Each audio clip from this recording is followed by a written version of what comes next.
Hi, everyone. I am so glad to be here with you this evening. My name is Hardy Kern, like I said, and I am Director of Government Relations for American Bird Conservancy. And we are really glad to be here tonight telling you about this recent legal development, the resulting rulemaking that came from it, and why it is so important to our Western rangelands and all the species that live there.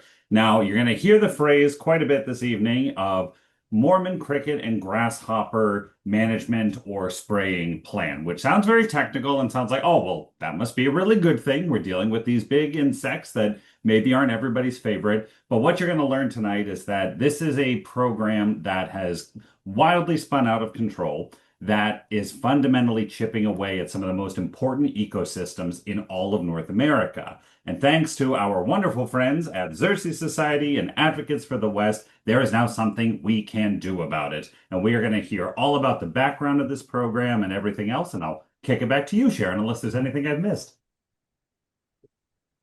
Thanks, Hardy. Okay, well, Hardy, I actually thought you were going to do the next two slides, but I can do this next one Oh, if you want. fabulous. Go ahead. Go for it. Okay. Well, first of all, I'm Sharon Salvaggio with the Xerces Society, and I'm just really excited to be here with two of the most competent partners that we have, Hardy Kern and Andrew Missel. I've talked to these guys tons over the years, worked with them a lot, really trust them and everything that they know and that they do. And together, over time and with other partners, we have been looking at and better understanding the USDA APHIS grasshopper management program, which includes Mormon crickets. Basically, they rely on insecticides to manage grasshoppers and Mormon crickets on millions of acres of Western lands, including public lands. And it's time for a better approach. And we actually have an opening right now because thanks to Andrew and Advocates for the West, we had a legal victory recently. And this created an opportunity to actually weigh in on how APHIS can improve this program. They actually are required now under court order to write a new management plan to rethink its current pesticide-centered approach for grasshopper management. So we're reaching out to you tonight to ask for your help because the more people who weigh in on this, the more likely we are to get APHIS to listen. And we think it's really important to support more ecologically sustainable grasshopper management. And we hope that you do too. And we'll try to explain why tonight. Hardy? Yes, so what we are going to do this evening is walk you through all the different parts of our advocacy strategy, how we got here. So we're going to start off with where it all happened. So what part of the United States are we talking about when we're speaking about this management plan? The importance of grasshoppers and the ecosystems that they are a part of, the ones that they live in, and then the risks for insects and the wildlife that depend on them that all stem from APHIS's management plan and the plans that they have proposed to carry on into the future. After that, we're going to turn it over to Andrew and we're going to hear more about the legal side of things. So, what does the law say about how this works? How did the courts rule on the petition that was brought before them? And why is this still necessary? After all these years of operating, why is APHIS still falling short? And then we're going to end it on the high note, the best note, the thing that the Sharon and Andrew and myself love to do, which is tell people how to get involved, how you can raise your voice and make sure that change actually happens. And we've got some fantastic things laid out for you to jump right in and take action this evening if you want to, or whenever you're watching this. So, Sharon, I will kick it back over to you. Okay, thanks a lot, Hardy. I'm going to talk a little bit about the landscapes that these sprays happen within. These are what we call Western rangelands. These are areas that really can't support agriculture for the most part. They're grasslands, they're shrublands, as you can see from these photos. They're widely dispersed over the Western United States. A lot of this land is managed by the Department of Interior, the Bureau of Land Management for grazing. And you can kind of see the different ecoregions that on this map and how they're dispersed. Some of these areas are really dominated by sagebrush, and their native grasses would be bunch grasses. Nowadays, we have a lot of cheatgrass in there, all the way to sort of like these grassland habitats or mixed grassland habitats that you see in some of the other portions of the United States. So this is a little bit about how diverse they are. You can already see from these photos that there's a lot of different kinds of plant species, which really means a lot of different kinds of wildlife species too. Looking at it from a broader perspective, basically rangelands occupy about half of the United States, and everything that you see in green here is federal. There are a lot of state managed and state owned lands that are in the brown area, but also a lot of private lands. So you can see that when we talk about our public lands in the United States, the lands that we belong to all of us, a lot of this is Western rangelands. So this is where a lot of our biodiversity is being sustained, a lot of our watersheds are being sustained, and so on. So what does this suppression program look like? Well, if you look closely, you can see another map here, an outline of the Western United States, and the blue areas represent spray areas where grasshoppers or Mormon crickets have been sprayed. These are based upon maps we were able to find at a kind of obscure contracting website, and in a few cases, some maps that we got from APHIS via FOIA. But the spray program, which has been going on for decades and decades, usually happens in summer when insects are active and other wildlife is also active. It's mostly done with aerial application methods, which means planes are put in the sky, loaded with pesticides, and they spray from anywhere up to like 75 feet above the ground, which means that the spray widely disperses, and there's a lot of what we call drift, where the spray can really travel a long ways. It had basically the program is authorized in the 17 Western states, but it is concentrated, as you can see, where Montana and Wyoming have really received the bulk of the spray back to 2008. But we also have these large patches here in southeastern Oregon, Nevada, bits of Utah, and southern Idaho. And on average, according to the last time that APHIS, sort of wrote about this for the program as a whole, they have a spray footprint of about 500,000 acres per year, but it can range into millions of acres in a single year. And sometimes these spray areas are really concentrated. For example, in 2021, in Montana, APHIS sprayed a footprint of 1.6 million acres in a single year. So it's basically a pretty widespread program, really concentrated in some areas. I'm showing two circles on the map here. Basically, grasshoppers are more of a problem and basically the target in these more northern areas. Mormon crickets are frequently the target of the spray down here in Nevada and southeastern Oregon and to some extent in Utah. So I talked about our public lands as part of this. A lot of the lands that are sprayed, in some cases, in some states, only public lands are allowed to be sprayed. But these public lands are also the kinds of places that people go to recreate, that we have wilderness areas, that we have national wildlife refuges, and other designations, places where we're trying to conserve sage-grouse priority areas. So when you look at Montana, just Montana as an example of this, we know from these spray areas and overlaying these spray areas on these specially designated areas such as wilderness studied areas, national monuments, national wildlife refuges, areas of critical environmental concern, and then tribal land, Indian reservations.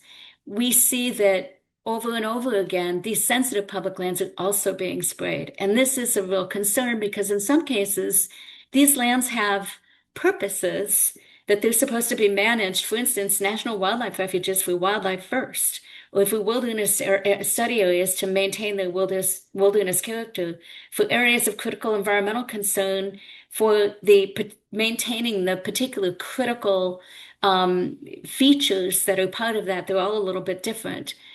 Sage grouse and so on. So I just show you this to let you know that, these lands are not maybe areas that you might be personally familiar with, but this pattern of public lands being sprayed that a lot of, not only in Montana, but in Wyoming and Oregon and most of the other states that we see sprayed, any of these areas can be included and have been in other states as well. So I'm going to kick it back to you, Hardy. Fantastic. Thank you so much. So, to set the table even a little bit more, we wanted to go back and talk about what is a rangeland? What do we mean when we are talking about a rangeland? Because it might sound like it's referring to a very specific area, but the way that the Natural Resource Conservation Service defines a rangeland is an area of indigenous vegetation that is predominantly grasses, grass-like forbs, shrubs, and dispersed trees. What that means is there are a lot of different types of habitat or land area that are defined as rangelands. These can be native or in some cases introduced species. This can include lands that have been laid bare and then revegetated either through a natural process or through a human-driven process. And rangelands, for the most part, are managed by a natural process. So that can include, things like large weather events, whether that be flooding or wildfires. That can also mean grazing, either by native species such as bison, or in the modern definition, rangelands can be managed through a lot of human-driven or even quote unquote artificial practices like grazing cattle. But calling something a rangeland is like using the term waterway. There are so many different types of area that this can technically refer to. And something that's really cool is about 30% of all land in the United States is rangeland. We're talking about a total of about 770 million acres total, and a good chunk of that is in the Western United States, the area we're talking about. Next slide, please. So, what is it that rangelands do? Why is it important that we continue to preserve them? And Sharon's already given us some of the fantastic information here. But number one, they provide habitat.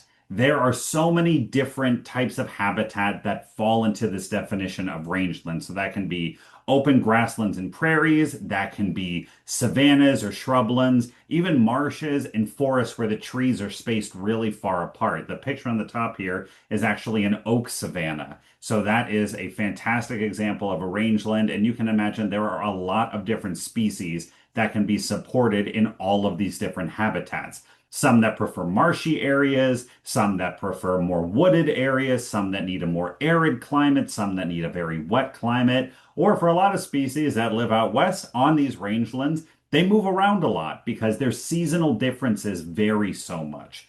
Rangelands support biodiversity. There are over 1,000 vertebrate species, so animals with a backbone, that you can find across rangelands, western rangelands in the United States. And if you include fish, that number goes up to closer to 3,000 species of vertebrate wildlife, which is to say nothing of the tens of thousands of species of invertebrates that live out there. Rangelands also support food for people. 70% of global livestock forage, so the food that supports the livestock that we need to maintain our human lifestyles around the world, comes from rangelands. So that can be fodder that animals might be grazing on or areas that they're going out and living in.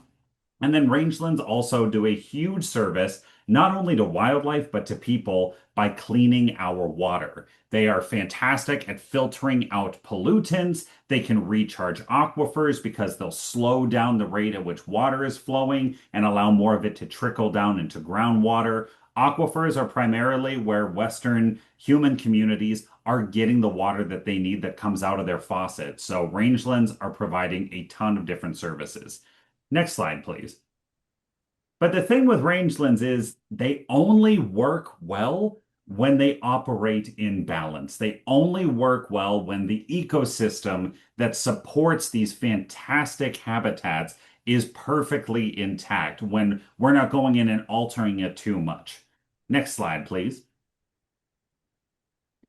And so this is a fantastic graphic that the Xerces Society has put together. You can see all these different ecosystem functions, all these different things that happen on rangelands, everything from improving soil health to dispersing different native plant seeds, which then leads to better soil, which leads to less erosion, which can lead to wildfire mitigation. Rangelands provide food for wildlife. They support species that act as natural pest control. And of course, they provide habitat for pollinating invertebrates and some vertebrates. We'll give a shout out to bats and hummingbirds and some other species there, but mostly it's invertebrates. It's our six and eight-legged friends that are out there making sure that all the crops that require pollination that humans eat can continue to exist, making sure that there's enough habitat to support huge flocks of butterflies and birds and all the other species that we rely on to make sure that our lives continue. So, rangeland health is important not just for the wildlife and the cows and the bison and the pronghorn that live there, but for the people that live in and around those communities as well. Next slide, please. And one thing I always love to talk about, I come from a bird organization. I'm a bird guy. You don't have birds unless you have bugs. You really don't have anything unless you have insects. Insects are absolutely the foundation of our lives, really. Almost everything gets traced back to an insect and a service that they provide in one way or another. And this is a slide that we saw earlier that talks about some of the pest species of grasshopper that are managed by these plans. But there are well over 400 species of grasshoppers that live in the western United States. Very few of them are actually considered to be pests, but even they help factor into the cycle out on a rangeland. They might be prey for other larger grasshopper species. They might perform an ecosystem function like nutrient cycling that other species of grasshopper that aren't a pest need to rely on. So there's a lot of intermixing that we see. It's really important to make sure that we are being super conscientious of how we're managing these lands and the wildlife that lives there. Next slide, please. So this is something that I think is so fascinating. Sharon and I were talking right before this actually about this new thought around these outbreaks. So when we hear the word outbreak, we instantly think of something that might be bad, right? Like an outbreak of a pest means there's too many of them, or an outbreak of a disease means there's more risk of somebody getting sick. But another way to look at least with grasshoppers and some other species, of these outbreaks, these sudden preponderances of a certain species that need to be managed, is that this is also part of a natural process. So this can be viewed as something called a resource pulse, where all of a sudden something that has typically existed in one certain amount becomes overabundant. You get a lot more of them in an area than there normally would be, rather. And when that happens, the wildlife that lives there responds just as they've evolved to do. They start feeding like crazy. They say there are way more grasshoppers here, or way more crickets than there is in a normal year. I'm going to take advantage of this. So you see species coming out of the woodwork that you wouldn't normally identify as maybe eating grasshoppers at that time of year that are taking advantage of it. So where we might see, oh no, there's a sudden outbreak of grasshoppers, we need to manage it right away, we need to go knock them back with insecticides. This is part of a natural prairie ecosystem, a natural grassland ecosystem, is all of a sudden there might be an overabundance of one specific species that benefits all the ones around it. This happens in other types of food webs as well. If anyone has gone out to sea in the last 10 years or so, oh gosh, there's a snowy owl that's been spotted at an airport in Indiana. I live in Ohio. We get snowy owls in the last few years that have come and sat around reservoirs. This is way, way, way lower than their normal range would be. But because of these resource pulses, there's been a few years where populations of small rodents have exploded, which means there was more food for owls, which means they made more chicks, which meant that owls needed to disperse farther. So we see this type of resource outbreak in a lot of different food webs as well. So this is just the form it takes out on the rangelands in the western United States. So definitely something to keep in mind when we talk about how to manage these. Next slide, please.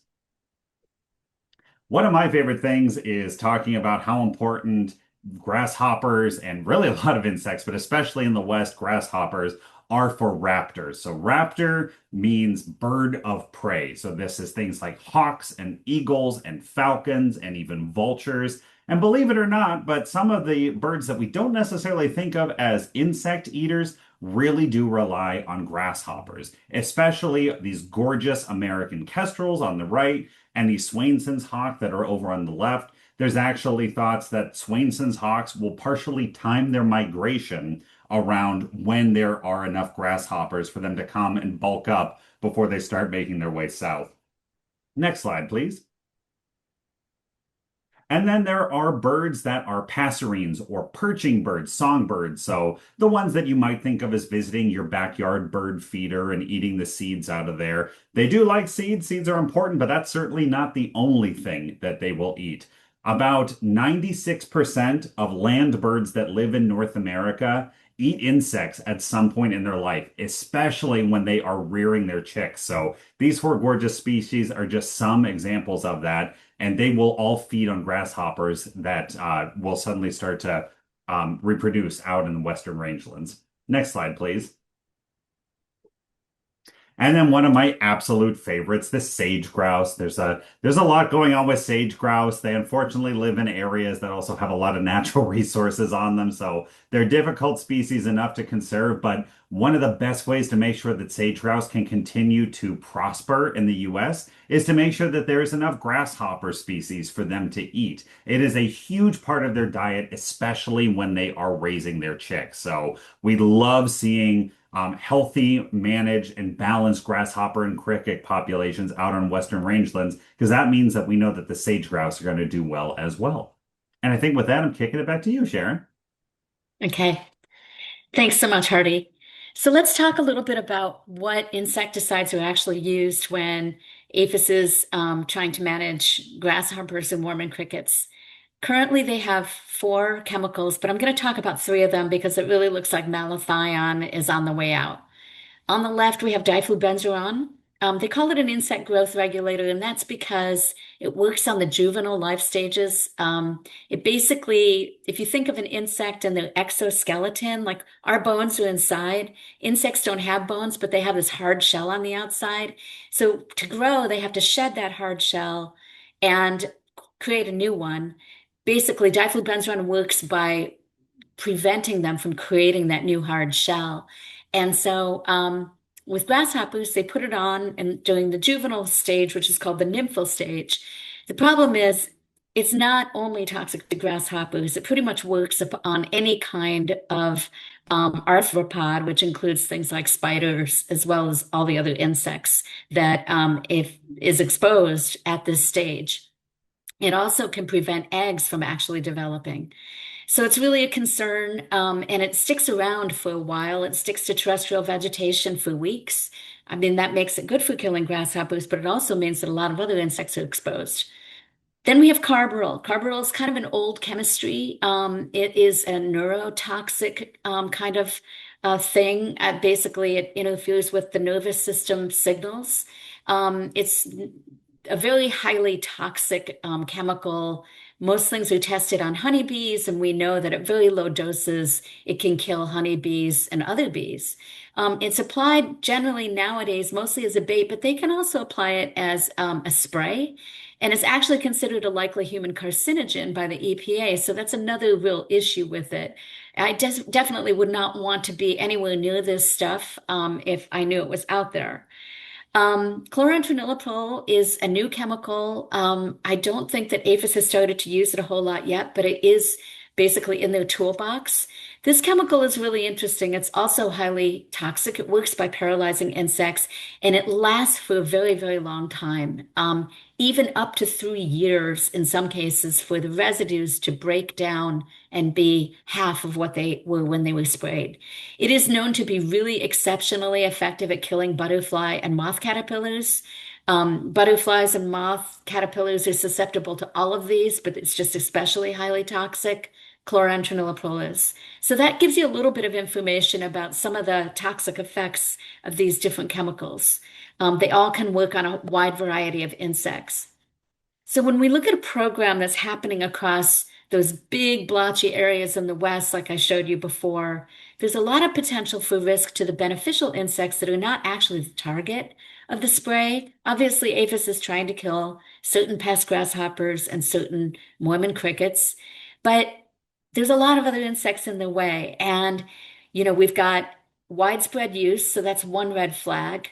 Pesticide can move off site easily anytime you've got an aerial spray. That's the biggest risk factor for things going off site, and as opposed to, say, putting a bait down or putting something down in a very targeted way. Also, it happens during early summer. This is the time when life is just booming essentially in North America, and especially in the northern part of North America, or the United States, I should say. So this is when most of the insects are out. There's a high likelihood of exposure even for the beneficial insects. As I mentioned before, there's high toxicity for each of these insecticides, and some of them also exhibit slow degradation rates that are highly persistent. So all of these factors together basically create these red flags for insects that are not the target but happen to be in the way. So let's look at a few of these. For bees, in these western rangelands, we've got four bumblebee species. Actually, I think there's another one that's not even showing on here, but three that have been petitioned for listing. That means that the U.S. Fish and Wildlife Service has been asked to consider them for the endangered species list, and they're currently in the process of considering those, gathering the scientific evidence and all that. And one that's actually been proposed already for the endangered species list. A final decision has been not been made, but this bumblebee is also out there. We know from other studies that bumblebees seem to be particularly susceptible to diflubenzuron, so we have real concerns about the effects of this spray program, which mostly uses diflubenzuron at this point, on bees. We also have butterflies that are proposed or petitioned for the Endangered Species Act. We've got monarch and large marble butterfly, and we've got a lot of milkweed across the West. You probably know that Western monarch populations have dropped by more than 90%. They overwinter in California and then they slowly spread out and move north, and they have like 7 generations before they come back to the coast of California to overwinter. So if they're out there on the landscape when a spray is happening and those caterpillars are sitting on milkweed leaves, and if those milkweed patches are not avoided, then they could easily be killed by exposure to these pesticides. I mentioned the large marble. This has been petitioned for endangered species listing, and it's also in these areas. We have species that are actually on the endangered species list, a wide variety. We've got plants, birds, fish, frogs, and so on, that these are the kinds of insects that depend upon insects as prey, or um, species that depend upon insects as prey, or plants that depend upon insects as pollinators. And so when insects are affected, there's a chance that these other species, which indirectly depend upon insects, can also be affected. Because if the pollinators are going to be harmed by these, how are these plants going to get pollinated and form their seed? How are these fish and birds and frogs going to continue to do if they don't have these populations when they're expecting them for food? So this is all a concern. So when APHIS looks at its program, they do need to consult for species that are endangered or threatened under the Endangered Species Act with the U.S. Fish and Wildlife Service. Recently, they redid what they call a consultation, and it was rather shocking to see that, because plants that are endangered, many of which rely on bumblebees and native bees for their pollination, up until last year, APHIS buffered them, in most cases, I think, for 3 miles. That's equivalent to 316 school buses parked end to end. Well, now the buffer is only 50 feet, which is one school bus. So imagine the difference in terms of a plant. If it had 3 miles around it where no spray could occur, those pollinators of that plant would probably be pretty safe. But now the pollinators are going to be inhabiting spray areas right next to them, and they might be harmed. And so those plants might not be able to be pollinated. And these are listed plants. So these are, examples of some of the concerns that we have. So now I'm going to pass it to Andrew. Great. Thanks, Sharon. Yeah, my name is Andrew Missel. I'm an attorney at Advocates for the West. So I'm going to talk a little bit about a court case that we brought few years back on behalf of Xerces Society and the Center for Biological Diversity, which kind of caused this whole process to get in motion. I wanted to just give a little bit of maybe big picture details about the program itself. So obviously there's a lot of pesticides are a big problem, and there's a lot of pesticide applications across rangelands, grasslands throughout the West. But we're talking here just about this one specific federal program because it just has such a large footprint carried out by the Animal and Plant Health Inspection Service, or APHIS, which is part of the Department of Agriculture. And to give you some historical background, the Department of Agriculture has been uh, treating pesticide outbreaks on federal lands in the West for over or almost 100 years. So you think back to the 30s and the Dust Bowl, I think basically the federal government freaked out a little bit and instructed what was then the Department of Agriculture to carry out these programs to eliminate grasshopper outbreaks. And for years and years and years, and for a long time, they used all kinds of terrible chemicals. Sharon mentioned malathion. That was one of the old ones they used, but they used stuff that was even worse than that, as you might imagine. And the history of the use of these pesticides is that they always claim that they're not that bad, and then they discover that they're really bad, and they say, "Oh, well, don't worry, we have a new pesticide we're going to use, and it's not that bad." And then they found out that one's really bad, and they do that over and over again. So they've moved from malathion to carbaryl to now they're largely using this diflubenzuron one. Legally, the landscape though has changed in the 90s and in 2000 in a couple key ways. So before then, basically the statute authorizing this grasshopper control program, it kind of more or less told APHIS to, use a bunch of pesticides. And in the 90s, however, Congress passed something called the Food Quality Protection Act, which told APHIS and other federal agencies, hey, you got to use this IPM, integrated pest management approach, and really minimize the use of pesticides. And then in 2000, Congress passed something called the Plant Protection Act, which specifically kind of reformulated the grasshopper program specifically.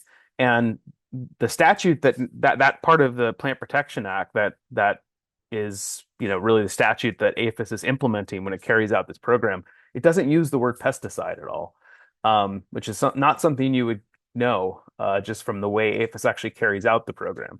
It does not use the word pesticide. It tells APHIS, hey, you got to control these grasshopper outbreaks because they can be damaging. Um, by the way, you might wonder who is being damaged by these outbreaks, because of course, a lot of these areas, as Sharon mentioned, are by definition they're public lands, right? Um, and the answer, it's a little more complicated, but the answer to a large extent is cattle ranchers and ranchers, because there's a lot of ranching that takes place on federal public lands. And so a lot of these treatments are done at the request of ranchers, or state agriculture departments in contact with ranchers. So that basically the concern is that the reason the statute exists is to protect large amounts of feed that these ranchers want to use for their cattle from being eaten by grasshoppers. Okay, so back to the case we brought a few years ago. We brought a case in federal court basically challenging the way APHIS carries out this program. We largely used the sort of the statute called NEPA, the National Environmental Policy Act. And we kind of had a few big picture themes. Number one, that APHIS was relying too heavily on pesticides, and then it needed to use more of an integrated pest management approach. We also focused in on the lack of transparency of this program. So APHIS was and unfortunately still is doing a pretty poor job of informing the public about informing the public not just about where it's going to spray in the future, but even just about where it has sprayed in the past. This information was really hard to come by, and really the only way that we got it was Sharon and other people at Xerces and the Center for Biological Diversity sending a lot of Freedom of Information Act requests to APHIS, and over the years accumulating this information, but it was not publicly available. Um, and that was a tremendous effort. And then a kind of lack of analysis that APHIS did for site specificity. I mean, they would issue these analyses, on a state by state basis. So, for instance, they'd issue an analysis for like the state of Oregon, and they would say, "Well, we're going to spray in Oregon," and then they would say, "Here's what Oregon is like." I mean, I'm not joking. That's really what, despite the incredible amount of biodiversity and diversity among different types of rangelands that they might be spraying on, none of that analysis was in there. So the good news is that we won the case. I mean, the court agreed with us that APHIS was not doing it was violating the law, was violating its duties under the National Environmental Policy Act, and the court ordered APHIS to do several things, but the thing that's important here is it said, look, you've got to go back and just re-look at this whole program and actually look at doing integrated pest management. You can't just focus on, okay, we're going to dump a bunch of pesticides on 1.6 million acres when we get a call from ranchers or whatever. You have to actually look at, can we carry out this program in a way that reduces the need for using pesticides? Can we use more preventive measures? Can we use biological controls? So that's the good news. Can we go to the next slide, please? Okay, so yeah, victory. So we won, which is great. I think I mostly said all of this. You've got to go back and basically the judge told APHIS, you got to go back and redo this whole thing. That's the good news. You can go to the next slide. Yes, the bad news is that APHIS, and this is not terribly surprising, but it is disappointing.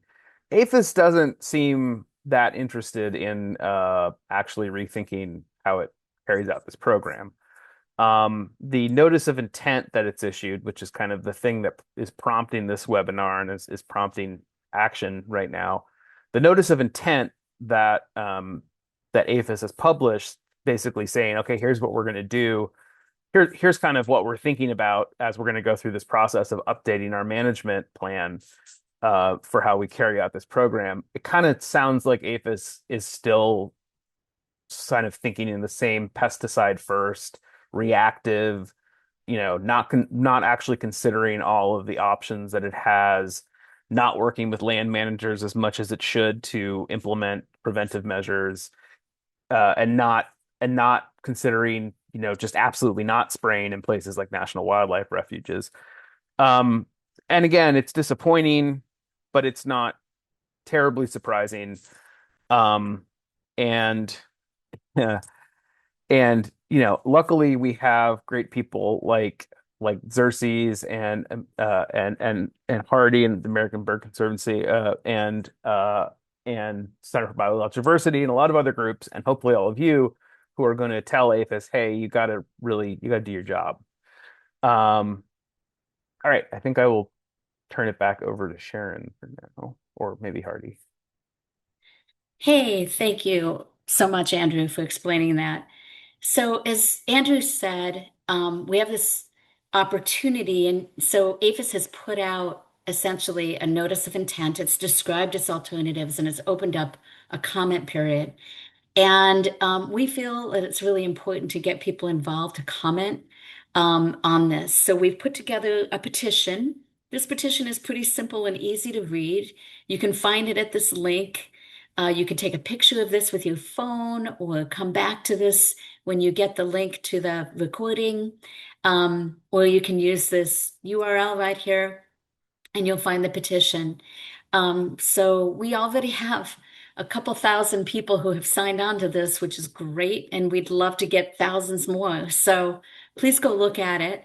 It's pretty high level. We kind of stick with the key points about transparency, prevention has to come first. We need notification, and we need public involvement. So those are some of the high points that are talked about at this petition. Now you can send in your own comment as well. And again, we've got another QR code that you can take a picture of here or come back to later. If you take a picture of this slide, you can also go to this particular URL here, and that will get you right into the Federal Register. You can drop your comment there. It can be as an attachment, or you can just write a comment free form. Now, what do you say in your comment? Let's talk about that a little bit. And I want to let you know that if you're an organization, we have a sign-on letter, but even if you're an individual, feel free to take some talking points out of the sign-on letters that are circulating right now. We have two of them, one for Xerces and one for American Bird Conservancy, and I'll just come to those in a couple of minutes. But essentially, if you send in your own comment, which is often the most effective way, because the more different people who weigh in on this stuff, the stronger the sort of the overall public response is, the more likely we are to get actual reform. So, what do you want to say if you do? You want to talk about, again, sustainable solutions, those preventative approaches first. It's the foundation of integrated pest management to do non-chemical approaches that manipulate the habitat first so that pests don't outbreak as much. A lot of what we've got going on out there on the rangelands is because the rangelands are in bad condition. Also increased transparency. Andrew talked about this a little bit, how difficult it is to get information out of APHIS. We want to change that. Meaningful protection for sensitive areas, whether those specially designated lands that I talked about, the species that we know are out there that are already declining, such as some of those bees, the sage-grouse, and also seasonal waters, because most waterways, whether it is a creek or an arroyo, basically don't get any protection from these sprays. They don't get a buffer along them, and that's a big problem. So this is something that we've been asking for a long time, and we definitely want to ask for now. And finally, we want to limit large-scale aerial sprays and really make sure that any applications are as targeted as possible. There's a lot more detail about that in our comment letter if you want to look at that. So how do you, whoops, what? I want you to think about some other things to include, and I'm going to pass it back to Andrew here. Yeah. You know, having litigated a lot of cases against federal agencies, one of the things that happens is all of the comments that people make in processes like this end up in court. And I don't say that to scare you. I just say that to mean that when you comment on the agency, they sort of put it in a file, and then if the agency gets sued over the decision they made, that file becomes sort of the thing that is like the record in the court. And so I've seen a lot of comments over the years from people, and scientific comments are great. People like Xerces Society, these folks here who have scientific expertise. That's wonderful. But often what's a little bit lacking and is actually very useful is when people just talk about the connection that they have to the land or to the species, to the resources at issue, and how the agency's decision will affect that. That is something that is really wonderful to have in the record. And I know that might sound like, coming from a lawyer, that that would not be the thing that I would be focusing on. I would want to have more sort of hard facts. But the truth is, the hard facts, there's always groups like Xerces and the Center and American Bird Conservancy who come in and have the facts. What's really great from individuals is to have more of those personal stories. So, a lot of these areas that get sprayed, as Sharon mentioned, these are all, by definition, these are all public lands, and a lot of them are pretty remote, but people still love them. I mean, just as one example, there's an area in Oregon actually that's gotten kind of really blasted over the years with pesticides. That's kind of just east of Steens Mountain, kind of near the Alvord Desert. That is if you've ever been out there to the Steens area, to the Alvord Desert, it's a very remote area. It's very special. It's like a moonscape almost. And Actually, this area right here, Andrew. yeah, I mean, that's this right. is a small shot. Yeah. Yeah, yeah. Mhm. It's very, very special, and but it is an area that people go. It takes what you gotta really want to get out there to get there. You don't drive through there on the way to somewhere else, but it is an area that people go. I know that people who are into butterflies and moths go out there because there's some pretty special species of butterflies out there. And when people have comments that are like, "Hey, I I I spend time in this area or I've spent time in this area and it's very special and I can't the thought of you dumping pesticides on this is upsetting and I really value that is a great thing to have in the comments. So if you're a whether it's because you're a birder and you're going out to these spots to do this or because if you're a mother, whatever it is, those kind of comments are so great and important. And I think people sometimes feel like, well, I have to have something about the facts or about the science to say in order for my comment to count. And it's not true. You really can talk about your personal experiences. And in fact, sometimes that can be some of the most useful stuff. If, you end up, well, it's very useful I think it actually is useful for the agency to know how citizens, um, are thinking about this, but also selfishly as a lawyer, it's helpful for me down the line to see those kinds of comments. Um, and what was I going to say? Yeah, I'll also say, uh, and I think unfortunately, I think there's sort of a bit of there's a problem here because, of course, the agency is not very transparent about where it's sprayed, and so it's hard for people to even know like what if they've been to areas or if they regularly visit areas or recreate in areas that are subject to this spraying.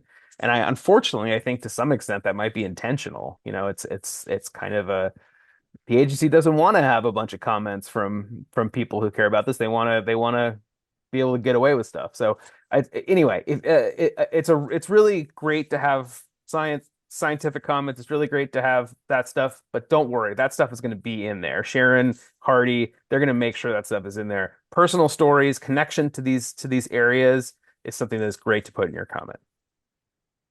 Okay. Thanks, Andrew. Um, so how do you join if you're an organization, for example, you some conservation or recreation organization out there?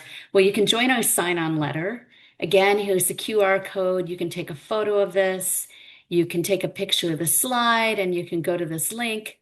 This has been posted now. If you go to this URL, either via the QR code, you will find a link to the letter inside, and you can review the letter. If you decide to write your own talking point, your own comment, there's a lot of good points in there that you can draw on if you want to get into a little bit more detail. So feel free to look at this letter, even if you don't represent an organization, but we'd love to have as many sign-ons as possible, or for you to write your own comment. Feel free to grab some of our talking points. And last but not least, Hardy. Yes, we have a sign-on letter that we're doing as well, and it makes a lot of the same points that Xerxes' letter is making, talks a bit more about the impacts on birds and other wildlife, but fundamentally asking for the same thing. And there's a reason why we do this. We want people to know, the people that are going to be reviewing this at the agencies, that there are a lot of different facets to this problem. There are a lot of different communities, a lot of different taxa of wildlife that are all impacted by this. So, you can sign this yourself, you can sign this as the organization, send it to your mother, send it to your father, send it to whomever you want to. We would love to have as many people signed on as possible. And again, the letter is embedded at that form there. So if you go into the forum, it'll look like a Google form, but above there'll be a description, about what it is all about, including a link to the letter so you can review before you sign on. So, Hardy, I'll let you close us out. So tonight we've heard from our fantastic scientific expert, we've heard from our legal expert, and you've heard from me, and I don't know what I'm an expert in, but I love that I get to do this work. I am so, so grateful to work with Sharon, to work with Andrew, to have our organizations teaming up together to try to make really good change happen for our wildlife, for our public lands, for the people who enjoy them. And the best part about doing this work is we don't do it alone. We can't do it alone. We have to get everybody working together, whether you're in it because you love wildlife or because you want clean water or because you like to see federal agencies held accountable, whatever it is that you're looking for, good governance, clean water, more bugs, better management of our public lands. We need you to get involved. We're so happy to have you join us tonight or to watch this recording later.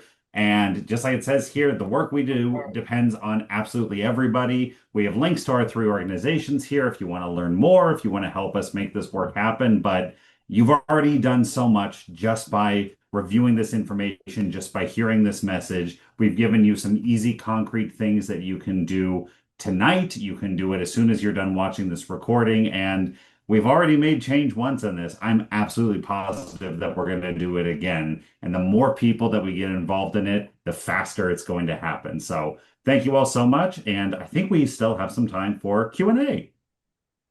Yeah. So I'm going to close up the slideshow. Just right before I do, I just want to say thank you to everybody who does support the work of all of our organizations. All of us who are working for nonprofits. Our organizations rely on supporters like you.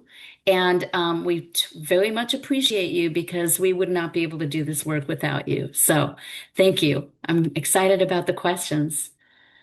Yes, thank you all so much. Yeah, we have a couple questions coming in. Just a quick little reminder, if you think of more, please type them into the Q&A. We can stick around for maybe 10, maybe 15 minutes, but we have a few, so I'm just going to start from the top. Cora is asking, who profits from the spraying? How are contracts distributed? And is there a pesticide monopoly? Not sure who wants to field that. So who profits? Is there a pesticide monopoly? There was something in the middle that, How are the contracts distributed? oh, contracts. Um, that's an interesting question. I mean, it's a socioeconomic question. It's not my specialty, so I will very broad brush. Obviously, the pesticide companies make money selling pesticides, right? Um, we know that the ranchers feel like they need this program. And one of the problems is that we don't have the kinds of crop insurance programs that we have for crops don't quite exist for people in their pastures and rangeland. One of the things we'd like to see is for the federal government to reconsider that so that we don't need to spray poison to help the ranchers. You know, we have nothing against the ranchers. We want them to thrive and survive, but we don't want our public lands in particular to be sprayed with toxic pesticides in order for that to happen. So, very broad brush. That's, yeah, all I really want to say about that. Yeah, I would just say I think um the amount of money involved in this is not very much. It's kind of shockingly inexpensive to spray 1.6 million acres of, I mean, it's unfortunate, but it's pretty shockingly inexpensive. Um, yeah, I guess I would agree with Sharon. I think it's not you know, the the bad guy here is not the ranchers who I think are just trying after all, they're just trying to, make, have crop for their, or sorry, have feed for their cattle. The problem is sort of a larger, long-standing federal policy of, you know, of I'm trying to pick my words carefully, incentivizing or over-incentivizing. Um, uh, what's the right word? Making cheaper, making artificially cheaper that kind of grazing on public lands. And this is kind of, I would say, part of that.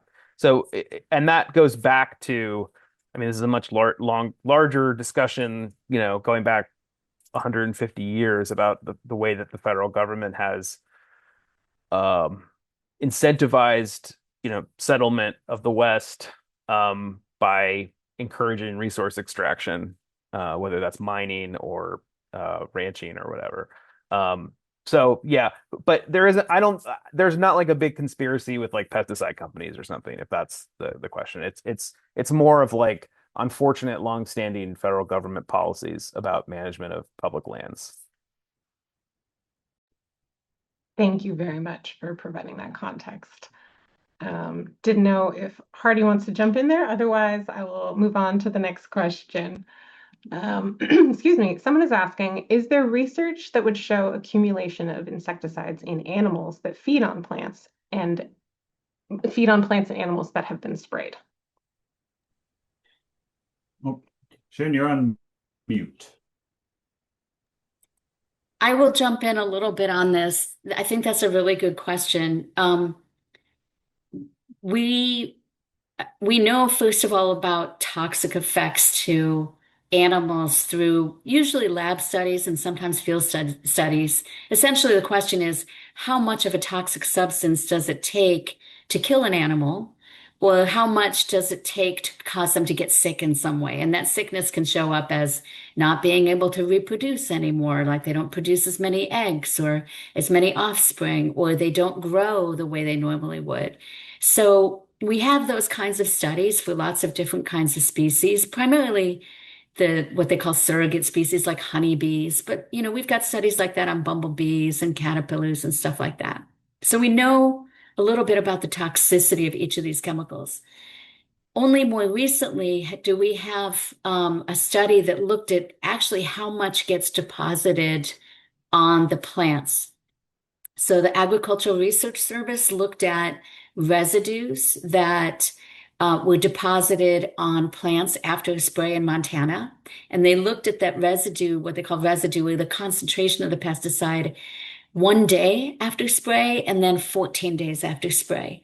And as you would expect, the residues do decline because they can break down in sunlight, and they decline. But guess what?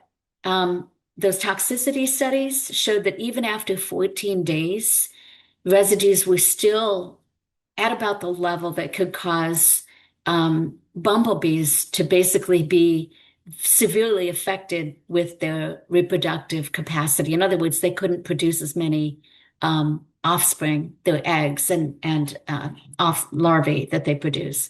So we're really concerned about that because there's some evidence that shows that we've got enough out there that it's adversely affecting bumblebees who are collecting the pollen, bringing it, creating a little nest, ball of pollen and laying their eggs on top of it. And their eggs are developing right on top of this contaminated pollen. The larvae that hatch are then eating that contaminated pollen. And it may not be breaking down as fast in this protected nest in the ground as it is out in the sunlight. So there's definitely concern about what's out there and how it could affect bees. We don't see so much about the accumulation inside, like birds and mammals, to be a problem. It's more about is the food that they rely on actually, being killed within an area, and a lot of different kinds, not just the grasshoppers, but beetles and, other prey species. The caterpillars themselves are really important for birds and for other animals, as prey. And so, caterpillars are sitting right out there in the open. They're getting as much as what we would see deposited on a flower. We could be seeing that basically the food chain is, basically creating like a contraction in it when these sprays happen. But these are, like we know we've got a lot of declining species. Is this one of the problems that's contributing to it? Obviously not the only one, but it definitely is a concern. So, Hardy, do you want to add to that? The Completely agree with all of that. I'll also say that the way that these chemicals are tested is almost always in very controlled laboratory settings because you need replicable, very sterile environments that you can try to study their impacts as closely as possible, which means that they're not tested in the field. So something like a bird that gets exposed to a little bit of insecticide and maybe can't fly around very well for an hour after exposure. If that's in a laboratory, not a big deal. If that's in the wild, maybe they can't get away from a predator, maybe they can't flee a natural weather event, maybe they're not able to deliver as much food to their chick, something along those lines. So there are real world impacts that are very different from what we see in laboratory settings. And the accumulation is a really interesting question because there's not yet been a lot of work done that either shows or has found that the overtime accumulation of the metabolites, which are the breakdown products of these chemicals, is necessarily on its own a bad thing. But there's been a lot of work done recently on different species of birds, on mammals that really should not, quote unquote, come into contact with wildlife, like insects that are exposed to insecticides. So there's been studies done on otters and bobcats and weasels and skunks that is finding traces of insecticides and other chemicals in their livers and in their bloodstream. And these are mammals that are normally nowhere near spray application sites, or these are birds that are not themselves feeding on insects, and yet they're still finding them when they are looking in the field and doing different analyses. So I think the accumulation is a really interesting question, but I think exactly as Sharon said, it's really more about the interruption of the food web and the fact that as we look for these chemicals, we're finding them in places where they quote unquote shouldn't be. So even if they're being applied exactly as paperwork is saying that's how we're using it, they shouldn't move out of these target zones. There are going to be other effects from them, no doubt, and we're seeing that in the more recent research. Thank you both very much. All right, another question we have.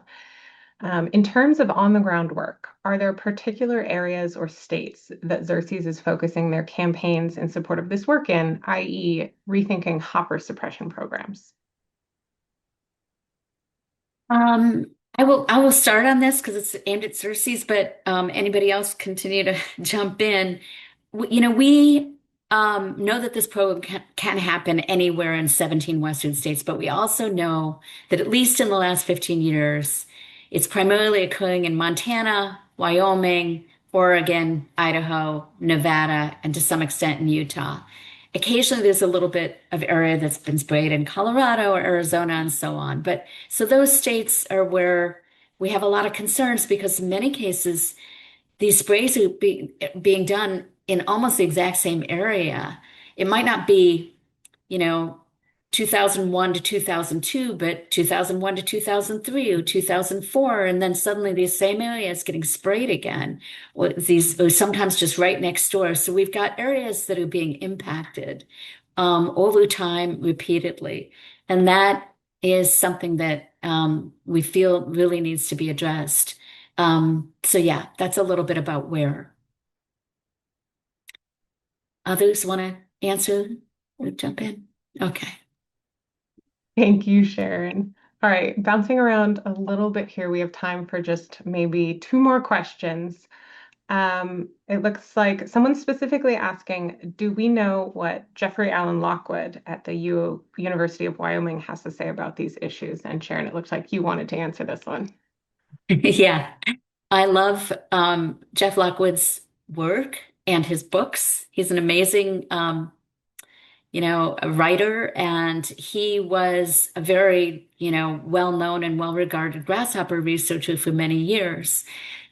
He moved into a different department at the University of Wyoming some time ago and no longer does active research on grasshoppers, but he definitely contributed during the period that of the late 1980s, early 1990s, APHIS and a bunch of academic institutions, universities, were putting together something they called the Grasshopper IPM project.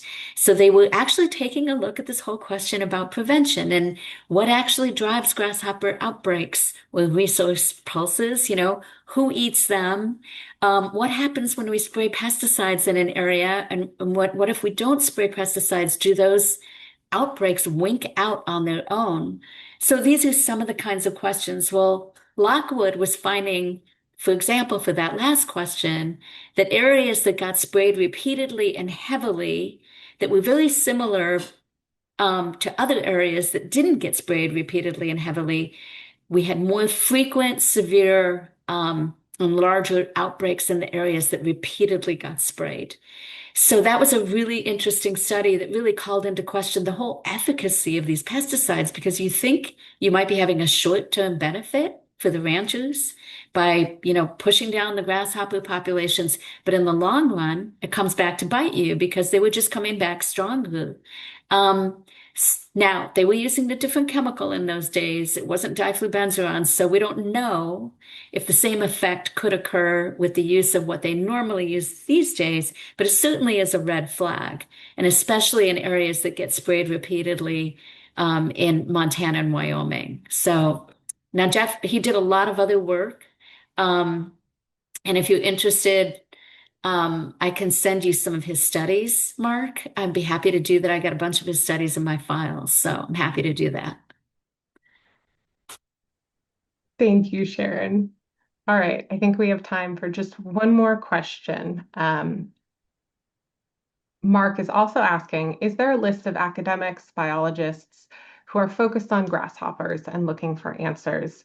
And not sure if they're just looking for a list of academics and other organizations, but perhaps other ways to get involved. So I wanted to add on to that. Right now, we know adding your comments, signing on to these petitions, but are there other organizations involved in this work? And are there other ways for folks to get involved? Yeah. Do you guys want me to start on that? But I'd really like, okay. Well, we've had a lot of people who have gotten interested in this over the years as we've reached out, organized, meetings around this, asked people to sign on to our letters. I mean, that's how I met Hardy. You know, there obviously there's a lot of overlap between certain conservation organizations, but we also know that recreationists in many cases are worried about this. People don't want to be sprayed when they're out there. We know that, the Bird Alliance in Oregon encountered an active spray and they were really concerned about it because there's not public notification in advance. So there are people who are thinking about this issue because it's so obscure and very few people kind of knew about it. More people are getting, to understand that it's happening out there and it's something that we should be paying attention to. In terms of academics and biologists, again, that grasshopper IPM project was really interesting. It brought a big infusion of money into research on grasshoppers and Mormon crickets. And when that money kind of went away, when that project kind of wrapped up, we were left with like a smaller body of people who continued to concentrate on this. But I would say that there's people with Agricultural Research Service in the USDA who are working on this. There's independent grasshopper researchers down at the University of Arizona. There are people in extension who focus on this. There are academics, here and there who continue to focus on this. Dave Branson, who actually does work for ARS, and a list of a few others here and there. We've got graduate students at Yale who are looking at this, Mormon cricket pathways, a guy named Greg Sword who looks at Mormon cricket movement patterns. A lot of people are looking at some really interesting life history stuff and migration patterns and things. And some people focus on the desert locust in Africa and try to compare like how are American grasshoppers different from things like the desert plague locusts that we all grew up hearing about through the Bible, and there are huge differences. So it's important to keep that in mind because a lot of times we think about grasshoppers, our mind goes to locust. That's not exactly what we have going on here. But again, if it would be helpful, I can kind of try to put together a little list if people want. In terms of some of the natural history, I'll just mention that people who've done great work on food, basically the dietary preferences and habits of all these birds, like we got that information out of numerous different papers that people who are just doing basic ecological research, looking at what birds are eating, looking at what reptiles are eating, what fish are eating. There's a fabulous study out of Utah that looked at Mormon crickets crossing streams and how important they were for humpback chub, which is a listed species, and just a fabulous paper that looked at how much that actually impacted their reproductive success later. So all kinds of really interesting ecological studies that have been done on grasshoppers as food for all kinds of other animals. Heidi, do you want to jump in there too? Yeah, I'll just also say that one of the best things that you can do is not only participate in these comment periods, but talk to your elected officials. They work for you, whether it's the state level, whether it's the federal level, whether it's both. They're there to represent your interests and hear what is concerning their constituents. So if you call their office, send an email, use their online intake forms, and say, I am very concerned about this program and how it's spraying all these crickets and grasshoppers in the West and what it's doing to the ecosystem. I care about our public lands. Here's a species I'm connected to. Here's an experience I had on those lands. What can you do about it? They want to hear from you, and it is a fantastic way to really get some change sparked. We had a great example with this a couple years ago with a New Mexico Senator, Martin Heinrich, getting involved with a spray of carbaryl in that state. And his office was really instrumental with intervening in a process that APHIS was about to undergo with a very old, very not so much fun chemical. And that was because we helped get a groundswell of people to talk to his office and raise the issue. So your electeds work for you. My whole job is to help you talk to them. So please feel free to reach out, and I'd be happy to do that. And then again, we have these fabulous letters and the comment templates and steps that you can follow to do that too. And also just add to that that some states have their own programs that work on state lands or private lands. We've been talking about APHIS and federal lands. So, for instance, Oregon a few years ago spent millions of dollars dumping pesticides on state and private land or handing it out to private entities to use on their own lands. And that kind of just flew under the radar. Like, I think Sharon or someone else caught it, but there really wasn't a lot of opportunity. But again, that's the kind of thing where, it could be really, even at the state level, even more so, I think you can really have an effect if you can get a state legislator to care about this and be like, hey, why are we spending all this money to dump pesticides instead of kind of thinking about the bigger picture? Yeah. Yeah, absolutely. Thank you so much. Those are all really great points. We're kind of up at time, but Sharon, it looks like you wanted to try and answer one more question here. Sure. Someone is asking, is anyone working on soil organisms in areas that are repeatedly sprayed? Yeah. I think this is a really fascinating question. I don't know specifically about soil organisms, but there have been people looking at soil nutrients. Basically, grasshoppers, because they consume plant material and then they poop. They are recycling organic material and that goes into the soil and it changes the soil nutrient profile. And some really, really interesting research started in the 90s looking at the fact that in some cases this actually enhances the productivity of the rangeland. So in other words, the rangelands depend upon grasshoppers to actually continue to grow more plants and healthier plants. So it's just absolutely counterintuitive, but it is so fascinating. So there've been a couple of different people, and more recently, looking at essentially how soil nutrients differ in places where there's a lot of insecticides. And essentially, it does dampen the nutrient cycling. They didn't look specifically at grasshopper spray areas, but they looked at areas around prairie dog towns in Montana where they use a lot of insecticide because prairie dogs carry the plague virus, a flea. A flea basically carries the plague virus and infects the prairie dogs. So they're trying to kill off the fleas in those areas.